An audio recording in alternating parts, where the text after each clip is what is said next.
Cycling shoes. Have you got them at the top of your shopping list when you're pimping up that bike? No? Why not? Did you know that so many riders who have saddle issues or knee problems?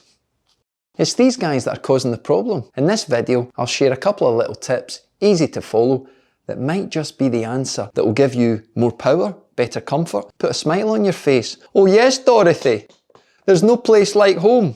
That doesn't sound right, coach. Okay, Scarecrow, get me home.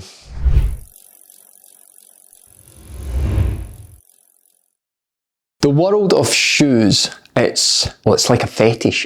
There's so many of them. These are my new shoes, the 332s, the Lake Chameleon Blue. Look at that thing, it's a thing of beauty. Why do I love Lake so much? Many reasons. We'll talk about that in a second. But shoes, it can be confusing. So my number one tip is, get a shoe that fits. Well, of course I'm going to do that, coach. Why would I get a shoe that doesn't fit? Well, the majority of people I think are in shoes that don't fit them. And the reason being that they don't understand the width of their foot. So go to a shop and get your foot measured. Now, if you're not in a position to do that, why don't you go to a shoe shop and get your foot measured so that you understand? And what I'm talking about is, like magic, here's one of mine. I have many devices that measure people's feet. I'm looking at the length, I'm looking at the width. So you're a person that's got a slightly wider foot, which means it may be slightly shorter. When you come to put the shoe on, you get a wider shoe and you've got toe space at the end. Oh, that's okay because the shoe fits me on the width. I'll just wear an extra pair of socks. Bullshit. Your foot is then moving inside the shoe at a high cadence. So you've got a pedal, a cleat, a shoe and a foot, all moving at different speeds.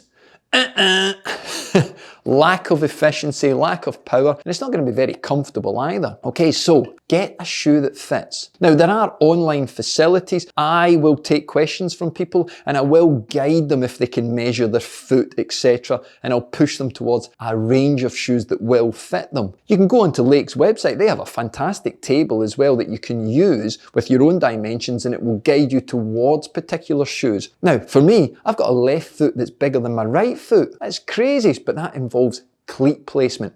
But we'll move on to that now. The next point I want to talk about or help you with is the sole of the shoe. We want it stiff. Why do we want it stiff? Well, I want you to think of a ball, tennis ball. Let's take a tennis ball, bounce it on concrete and then bounce it on sand. What's going to happen? Well, it's going to come back to me on the concrete and it's going to stay in the sand, coach, you idiot. Well, of course it is. It's about the energy coming back. So I want you to think about that famous song, you know, that all cyclists sing. Your butt bone's connected to your leg bone's connected to your shoe bone's connected to your cleat bone's connected to your pedal bone. You know the one I mean. There's a connection from the muscles to the pedal to the bike, driving us forward. All that effort that you put into training, all those sweaty sessions, the sacrifice you make, that's the connection with the pedal.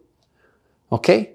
So, to drive you forward, you need to have the best possible connection. So you need to have the stiffest sole possible. So what's wrong with plastic, coach? I can get a nice cheap shoe, entry shoe with a plastic sole. Well, one thing that's wrong with it is it needs to be layered up to give it the stiffness so it makes it thicker. That can increase the temperature of the foot. And I certainly don't like my feet getting overwarm. I certainly don't like them cold, but that heat can have an effect. It can swell the foot up and make it too tight if the shoe's not fitting you. Also, if you've got an issue with your crank arm, well, that'll stack your foot even higher. So basically, if you've got shorter legs or you've got hip flexor issues, as you're coming over the top of the stroke, it's going to cause even a few millimeters over 30, 40, 50,000 revolutions in a cycle ride can be a problem. So carbon, lighter, thinner, more interactive in terms of generating what we call effective force. That effective force is what's coming from your hard work, the hours that you've committed and sacrificed to training. You're generating it through the pedal into the crank arm and it's driving you forward. So, where do you place shoes on the hierarchy of expenditure? Is it above or below your carbon wheels that you're saving up for? Because your wheels are actually only a responder to the power you're putting in through the crank. Many people don't think of it that way. So, bye-bye plastic, goodbye.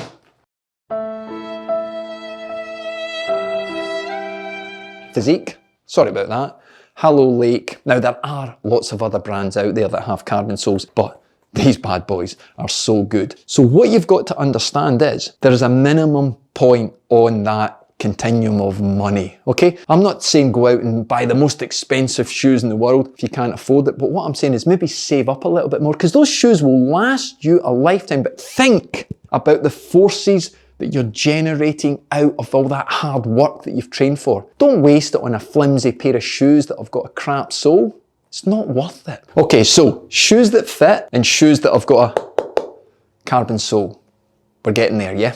Okay, you've got your shoe that fits, you've chosen the design, you've saved up your pennies, you've got your hard sole, now you've got to put the cleats on. So most people are going to fall into a Shimano or a Look cleat. Yes, it's the most common brands out there, it's the most I do. Now there are others, and they tend to fall into specialised things like crit racing and time trial racing. People experiment with different cleats, but we're talking here about the mass majority. So I've actually got a little red Look cleat. This has got about 9-degree float. It matches up with the Shimano yellow, but you can see a big difference. I'm putting this one on a shoe at the moment for a client. You can see the difference in terms of the width. So for me, this big wide cleat on my narrow foot, it sticks out the side. So I often say to people, hey, if you've got narrow feet, maybe try a Look cleat. If you've got a wider foot, maybe try the Shimano cleat. Now, there is no performance data out there that says one is better than the other. It's more on feel. I just like the feel of this on my particular feet.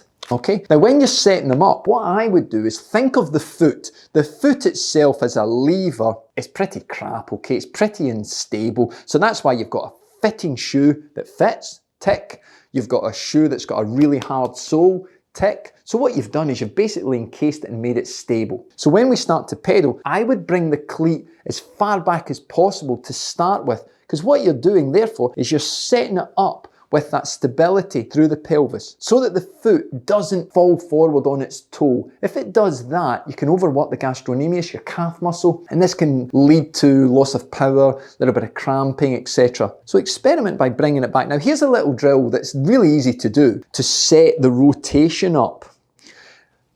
Take your shoes off, take your socks off, jump 3 times, 1, 2, 3, and look at where your feet land, okay? You'll get an idea from that pattern of where you can rotate them. That's super simple. Now, if you're super interested in cleat setup and position, why not join the Patreon page? I know I'm plugging it, and it's maybe not for you. We're only talking about £10 per month, and you're gonna get deeper dive videos. I'm gonna go into them in much greater depth, so there's greater length. We do live setups, and I'm gonna be setting up cleats in one of those videos that you'll get access to. But you also get Q&A sessions with me where you can ask these questions that I'm running through at the speed of light in these videos. Hey coach, I'm setting up my Look cleats, can you help? Of course I can. That's what that community is there for. It just allows us a little bit more time. But think of stabilizing your foot because it's not a very stable lever at the moment. Pull the cleat further back, rotate it in accordance with the way that your foot falls out of the ankle, and you'll get there. Okay, last few points. Let's call it the miscellaneous points. I get asked this one a lot as a bike fitter. Hey coach, I would like to put an arch inside my shoe. I'd like to put some wedges on my cleats. And I'll often say, has the problem been diagnosed? Medically diagnosed, that you really need that. And I say this because over the years, I've seen the body work out artificial placed insoles, cleats, wedges, etc. I sound like the guy from Jurassic Park, don't I? Life will find a way. Well, it does. If you're prepared to do the physical work that can help you structurally, you will make better progress. Now, I'm not saying that an insole to support your arch is not necessary or a wedge. I do use wedges from time to time, but again, they will come because there is a medical issue, like a leg length discrepancy. There really is an ankle problem whereby stability cannot be reached through physical therapy alone. But honestly, even watching the end of this video on one foot, lifting another foot, what's your balance like? Is it the same on both sides? Because you'll probably find that you do have room to develop that stability. And if you're prepared to do the work off the bike, that will give you more money to buy a better pair of shoes. And an insole or a wedge may be something you can look at in time if the work off the bike doesn't help. Hey, last little point is the way a shoe comes together in terms of how we tighten it. Now, we've seen the fashion of laces develop. They're great. Yeah, you break a lace, it's really easy to fix, but I've never known a boa to break. In fact, on these shoes, you get a lifetime guarantee on the boa. We used to have Velcro straps. my physiques, I've got them here. The shoe would be all Velcro. Now, Velcro is not the greatest, to be honest. It's quick and it's easy, but what happens is as we pull it and tighten it, we usually end up with a pressure point around where the Velcro is. Whereas the BOA allows for this spreading of the pressure. So the BOA feels more like you are, I suppose the best way is holding your hand or a cuddle. It's like a first date. Your foot has a first date with a shoe and it's that nice warm cuddle that it gets. The double BOA is where you're going to pay at the top end. So your carbon sole, double BOA, you're getting that big hug. You're getting a double hug. I've never had a double hug. Well, I might have had. Yeah, may have had double hug in sport when people come and hug you. But yeah, let's not let the brain wander too much, coach. So a BOA is going to be much more effective at decreasing the increase in pressure if you put your shoe too tight. Because I promise you, two things I see common in cycling are people with their saddle too high and their shoes too tight. Because, yeah, they don't fit them. Hey, I hope you've enjoyed that video. Give it a thumbs up if it's added any value to you, or just give it a thumbs up because you like the channel. Does that make sense? Hey, check out the link for Patreon. Ask me some questions. If you think it's for you, well, then you'll do it anyway, won't you, if you think it's for you? Hey, I'm talking rubbish now. You better get going because I've got work to do. I've got to put some cleats on some shoes and I'm going to be melting these soon, but you'll only see it on the Patreon video. Okay, take care, stay safe, keep spinning, keep smiling, and remember, anyone can train hard. There's only a few of us can train smart. What was that? That little horse coming in.